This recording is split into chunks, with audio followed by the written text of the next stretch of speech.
Welcome back, everybody. Happy New Year. It's January 2nd. We got the doors open. Can't argue with that. But today we're going green. We got my John Deere 755 tractor, and I had a major malfunction with this thing. And I figured this video's too important not to put out there as far as explaining what happened and some of the hydraulic adjustments on this thing. Because I was unaware of them before all this happened. So stick around. We're just going to get to it.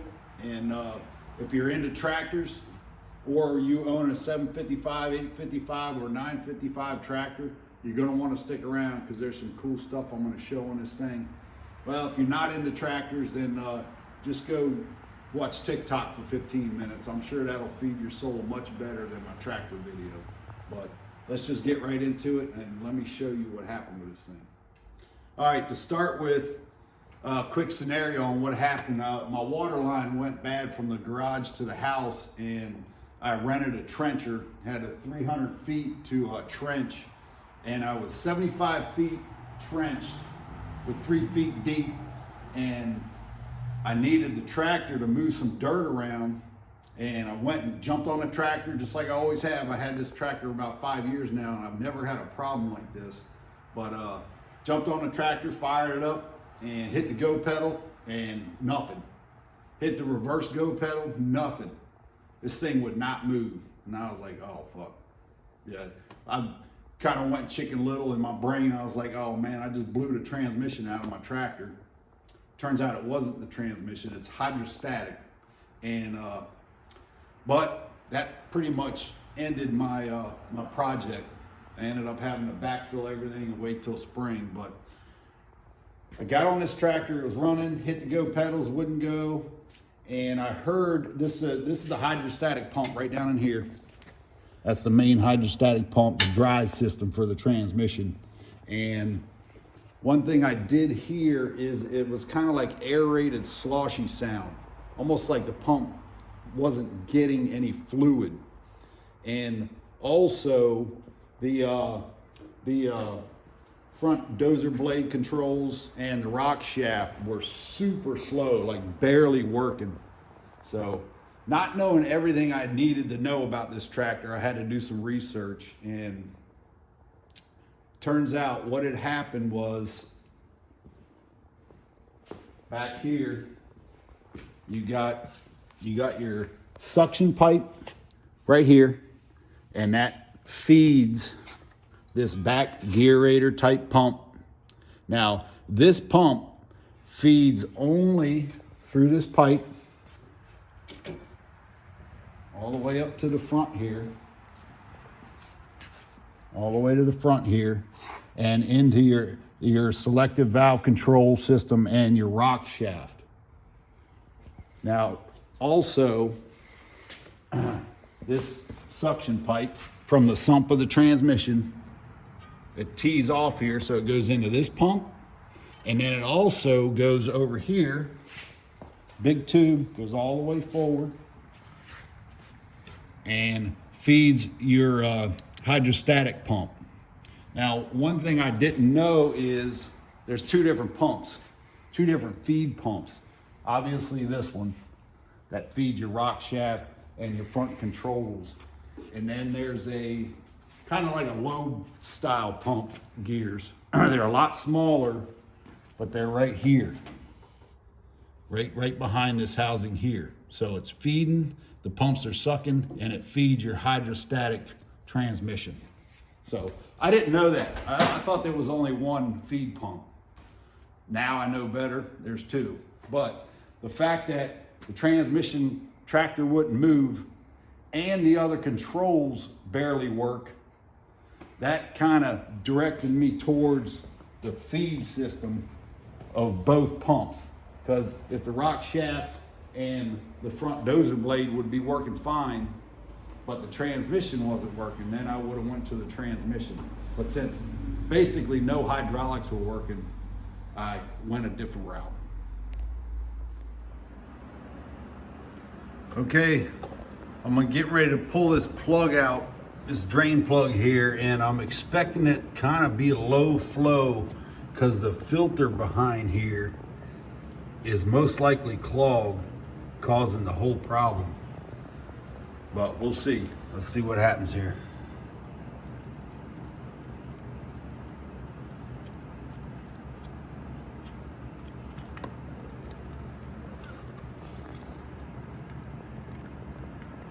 Definitely not full flow. I don't see a whole bunch of metal in it, which is good. But we'll see how this turns out. Yeah, I'd call that low flow. Pretty sure that filter's clogged behind there. Okay, and a minute later, this thing is literally drizzling out. So all that fluid must have, the higher flow fluid must have come out of the feed tubes. And now there's barely any fluid running out of this thing. So my guess is that filter's clogged.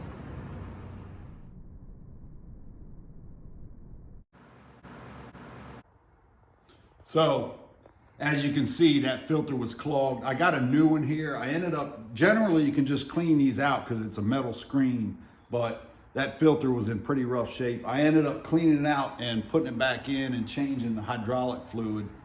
And I ordered this, it didn't come in time. So eventually I'm gonna put this in here, but basically it just has an O-ring here that seals to the transmission housing.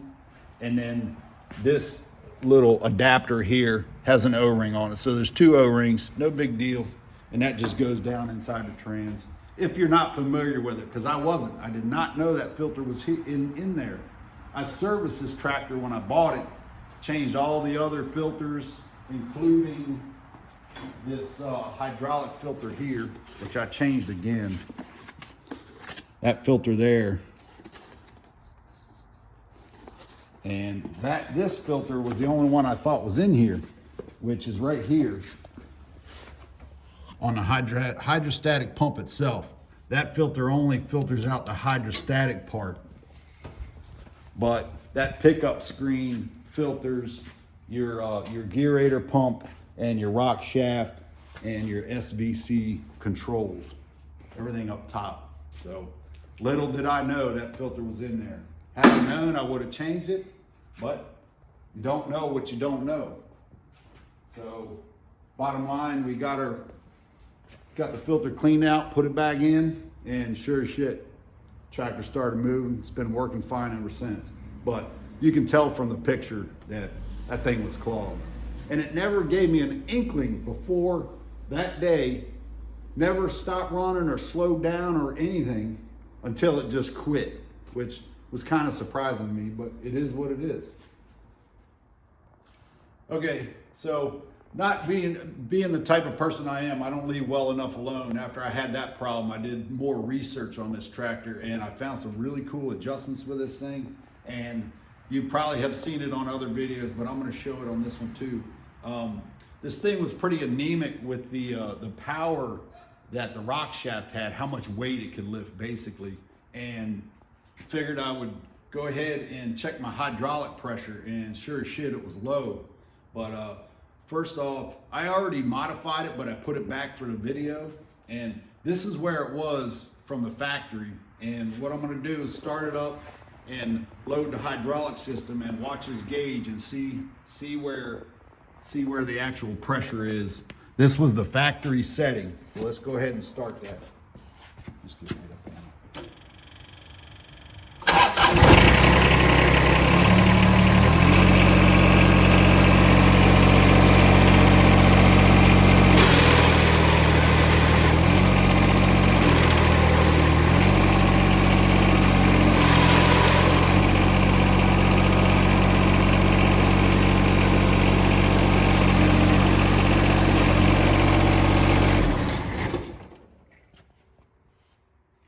And as you can see, it literally is about 1,700 PSI.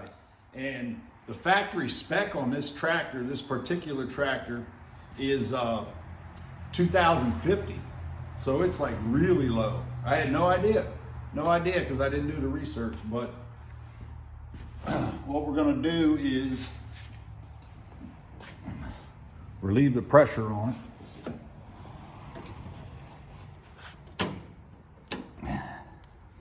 And I'm gonna do a real world test here, go out and show you the weight lifting ability as of now, and then when I modify it. So let's go out to the yard here. Now, all right, out in the yard here, and this is concrete I had to move the other day before I made the modification, and it would only pick up one of these. And I'm gonna just show you now, this is a factory setting. Try to pick up both of these concrete blocks, and we'll see what happens here.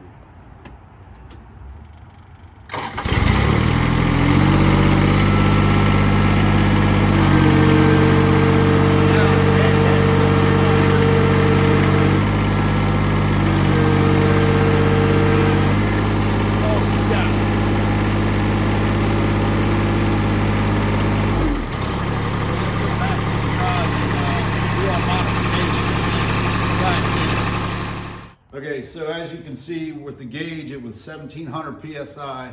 It's actually 350 pounds lower than factory setting. And what I'm gonna do is, there is a relief valve in here. Once it hits 1700 PSI is where it's set now. It relieves pressure back to the sump and won't build any more pressure. So we're gonna take this relief valve out, and I'm gonna shim it and put it back in, and then show you the pressures of after we get the valve back in.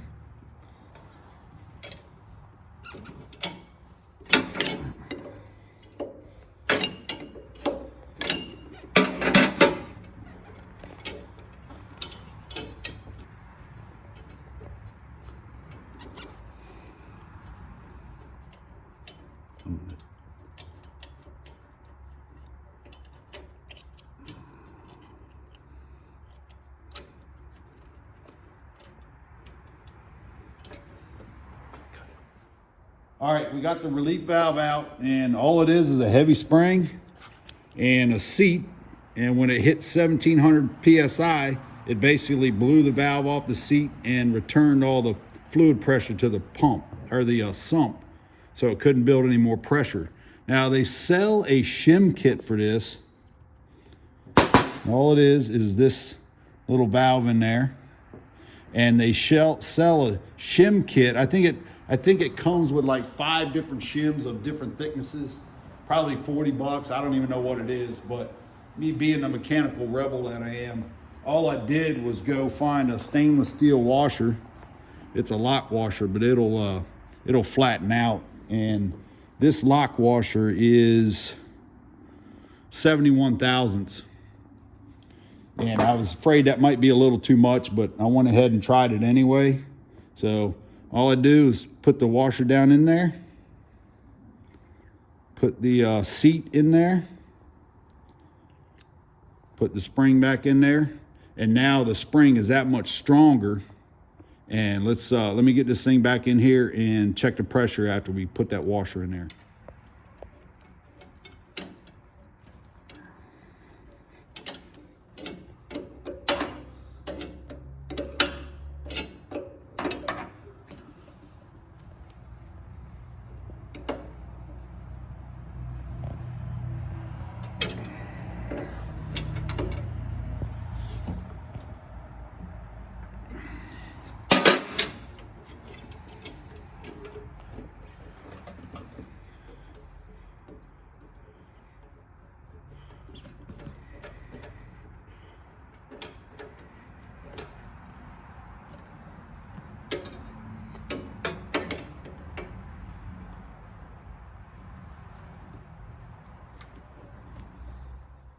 Okay, now that we got our relief valve back in with the shim washer, I'm just going to go ahead and check the pressure again and see where it's at.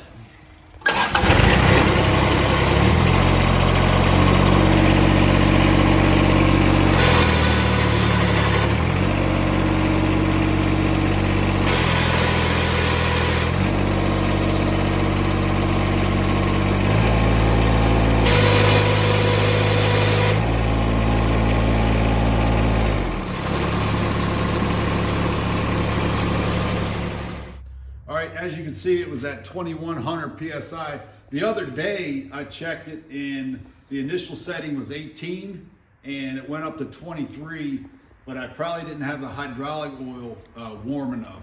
Today it's warm and pressures were actually lower. So 2050 is the factory setting, and put that 71,000 shim in there, and that gave us 2100.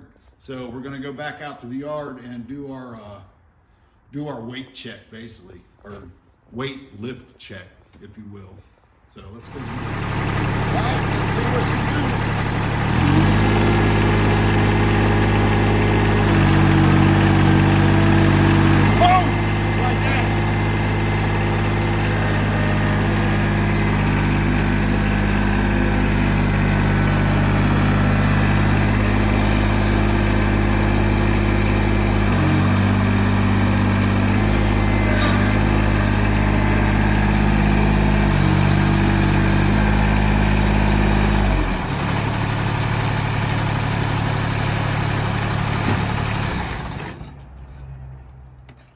Okay, now that we got the tractor transmission moving, everything's fine with that, and we did our hydraulic uplift, I guess you could say, with the 1700 to 2100 PSI upgrade to the hydraulic pressure system. There's two other adjustments on this thing I want to show you that I didn't know about before completely, and now I fully understand it. But one other adjustment on this tractor is this. It's called the stop valve, and it's in the rock shaft housing. And what this adjustment does, it's just a turn knob, just like an outdoor faucet, and it kind of works the same way.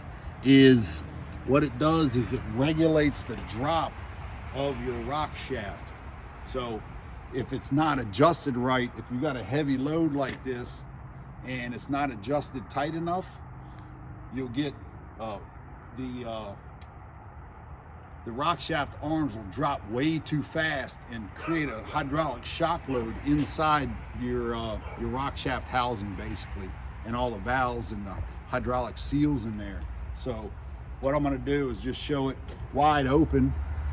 If you look at this, I'm going counterclockwise. I'm going to show it wide open and drop it, and you'll see how fast it drops. And then I'm going to adjust it tighter, and we'll see how slow it drops. So this is wide open, and it's pretty violent. If you look back at the weight.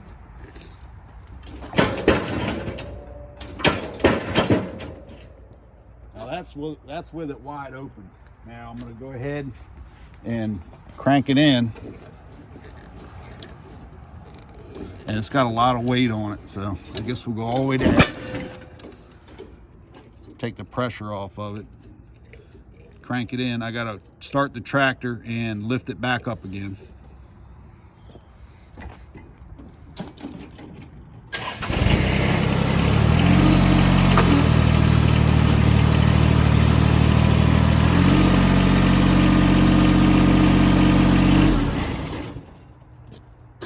All right, now that we got it all the way up, I'm gonna crank this thing all the way in and lower the lever, and it shouldn't drop at all. So with it all the way in, I believe it's all the way in. Well, maybe not.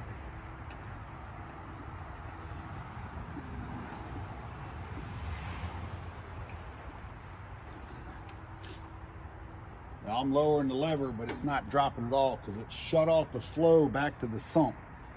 So that's one option you can do. The next option is just turn it counterclockwise until you get the rate of drop you're looking for. So I'm going to open it a little bit. Still not dropping. A little bit more. Still not dropping. A little bit more.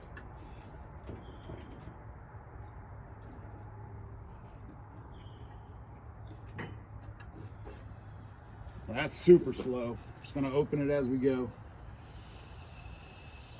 And it just controls the rate of drop. The heavier weight you got, of course, the tighter you need your adjustment. and it's pretty much that simple. But before, I had it way too wide open, so any real heavy weight just dropped like it did before, and it puts, like I say, hydraulic load inside your rock shaft housing and your seals and everything else. So pretty cool adjustment. Okay, the last adjustment I'm going to show on this thing today, there's multiple adjustments, probably 20 to 30 adjustments on this tractor, but the other adjustment I want to show on this thing has to do with the rock shaft lift arms, and it's basically called an unloader valve. And what it is there's a rod connected straight to the arms and a turnbuckle that goes down to a lever inside the rock shaft housing, and it controls. What it does is basically the arms are coming up, and before the arms bottom out, it unloads the pressure and stops. Because if the rock shaft valve piston bottoms out before it gets unloaded, it'll go into a deadhead situation where it'll basically build max pressure, which at this point is 2100 psi, and try to stall the engine. So it limits the amount of travel all the way up before it unloads, so it doesn't go into a deadhead situation. But I'm gonna go ahead and start it and show you how this thing works.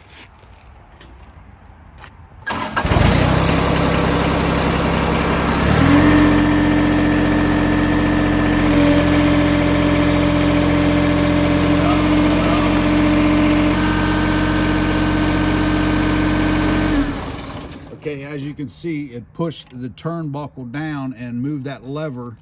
Now, the way to adjust this is, if it's going into a deadhead situation, you have to make this turnbuckle longer to push that valve in farther before these rock shaft arms bottom out. So once you get it adjusted right, which it wasn't right before, what I was doing was going all the way up and just pushing it back just a little bit so it didn't bottom out and deadhead. But now I got the adjustment right, and once you get it right, you'll have a little bit of free play with your rock shaft from where it stops to where full travel is. And if you look at you got about an inch there. If that turnbuckle is adjusted too short, they won't come up far enough, or I'm sorry, too long. The rock shaft arms won't come up far enough. If it's too short, it won't go into unload and then go into your deadhead situation. So basically you adjust it so you have that full up travel with your lever. You got a little bit of free play there, and that's all there is to it. Okay, just a couple specs on these. This gear raider pump right here, this is a 755 tractor, and it has, in 755, 855 has a 7cc pump. 655 has a 6cc pump, and a 955 has a 9cc pump. Just information, but the 755 and 855 have the 2050 psi, give or take 50 relief pressure, and a 955 is 2500, give or take 50 psi. So the 955 obviously has a little more balls, but this thing has done everything I've asked it to do, and now that I got this all taken care of and it modified a little bit, it's even better than it was. So we're good to go there. All right, I want to thank you guys for watching. I hope you got something out of the video. It wasn't the best explanation today, but pretty sure you got the gist of it. John Deere 755, this thing's been an awesome tractor for me until it wasn't, but that was my own fault for not catching that filter and servicing it before it completely clogged up. Shame on me. But you know, in my world, a lot of people say it's about the finer things in life, but for me, it's about the finer adjustments in life, and that makes everything just happy around here.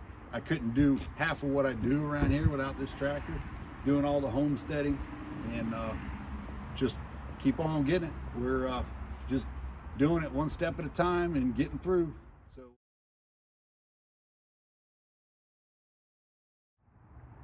oh, by the way, like and subscribe if you like what you see. I may shoot more videos on this tractor, doing other adjustments on it and all that. But next we're getting ready to strip all the rest of the paint off the El Camino and get that thing all primed up. So that should be interesting. Clean up this mess we got here. We've been running mud all winter, and now that I had to abort mission with my trench project, but it is what it is. We'll talk to you soon. Thanks for watching, and take care.